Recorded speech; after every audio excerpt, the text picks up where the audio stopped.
While the duty to warn is felt especially keenly by prophets, it is a duty shared by others as well. In fact, it becometh every man who hath been warned to warn his neighbor. We who have received the knowledge of the great plan of happiness and its implementing commandments should feel a desire to share that knowledge, since it makes all the difference here and in eternity.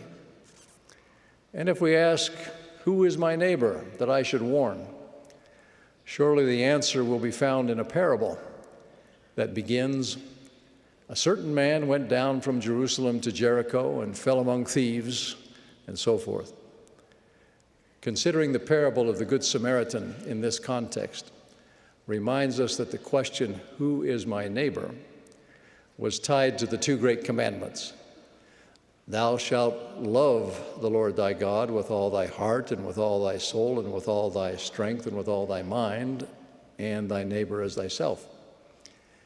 The motivation for raising the warning voice is love. Love of God and love of fellow man. To warn is to care. The Lord instructs that it is to be done in mildness and in meekness, and by persuasion, by long-suffering, by gentleness and love unfeigned. It can be urgent, as when we warn a child not to put his hand in a fire. It must be clear and sometimes firm. On occasion, warning may take the form of reproof when moved upon by the Holy Ghost, but always it is rooted in love.